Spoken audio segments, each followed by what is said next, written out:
임마누엘의 역사가 함께하는 하루 되기를 소원하면서 12월 15일 수요일 새벽 예배를 하나님께 드리겠습니다. 히브리서 1장 6절부터 14절까지입니다.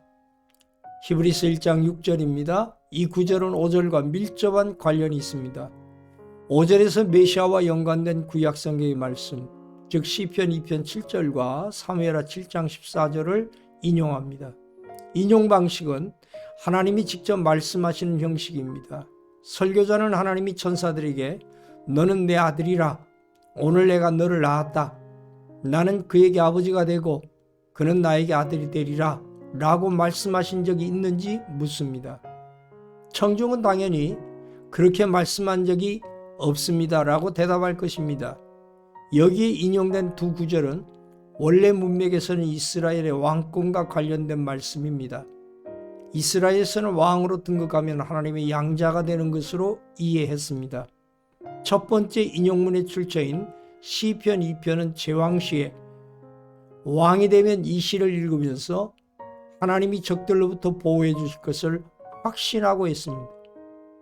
두 번째 인용문인 사무엘하 7장 14절은 나단 선지자가 다윗에게 전한 하나님의 약속의 일부입니다.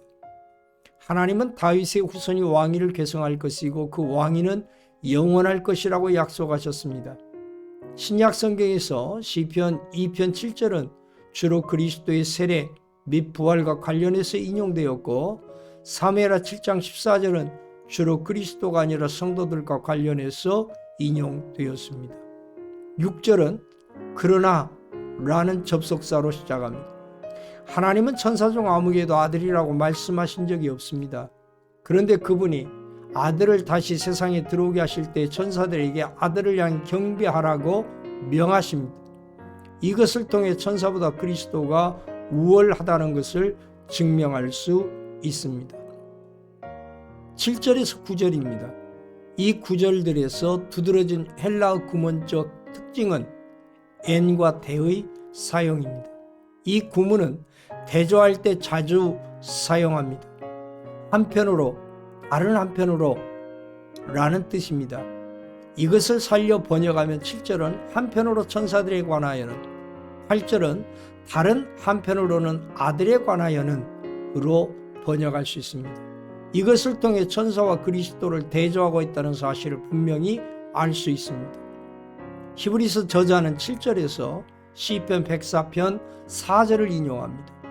히브리어 본문은 바람과 불의 자연적인 요소들이 하나님의 사자들로 서술되어 있습니다. 하나님을 보좌하는 바람과 불꽃으로 천사들을 묘사하고 있습니다.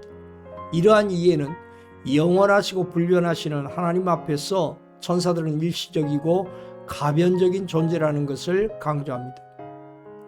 8절에서 9절에서는 시편 45편 6절에서 7절을 인용하는데 히브리서에서 특이한 점은 시편에 나오는 주를 아들이신 그리스도를 가리키는 것으로 본다는 것입니다. 다윗의 계보를 잇는 왕들을 통해 결코 완전하게 이루어지 못했던 것이 아들에게서 완전하고 참된 것으로 완성됩니다. 그분의 보좌는 영영하고 그분의 규는 공평합니다. 그분은 의를 사랑하고 불법을 미워하십니다. 10절에서 12절입니다. 여기에서는 시편 102편 25절에서 27절을 인용합니다. 원래 이 시편은 고난 중에 있는 성도가 하나님을 향해 부르짖는 기도입니다. 이 기도에서는 인생은 덧없이 짧고 하나님은 영원하다고 고백합니다.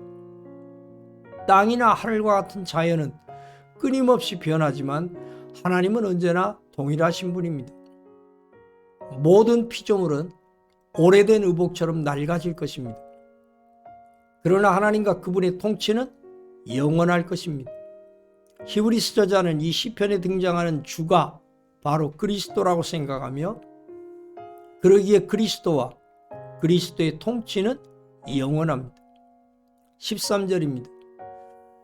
3절에서는 짧게 인용됐던 시편 110편 1절이 온전히 인용되고 있습니다. 여기에서는 시편 110편 1절만 인용되지만 히브리서 여러 곳에서는 시편 110편 4절을 인용합니다. 신약 성경에서 시편 110편 4절을 인용하고 있는 책은 히브리서가 유일합니다.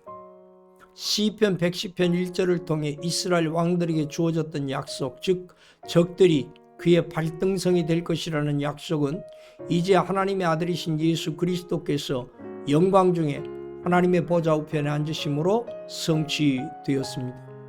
분명한 것은 이 약속이 천사들에게는 절대로 주어지지 않았다는 사실입니다.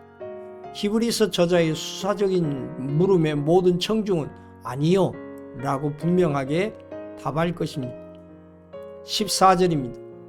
히브리서 저자는 앞에서 7개의 구약 성경 말씀을 인용해 그리스도의 우월성을 입증했습니다. 이 구절에서는 최종적인 진술이 등장합니다. 천사들은 어떤 존재입니까? 그들은 섬기는 영으로서 구원받을 상속자들을 위해 섬기라고 보내심을 받은 존재들입니다.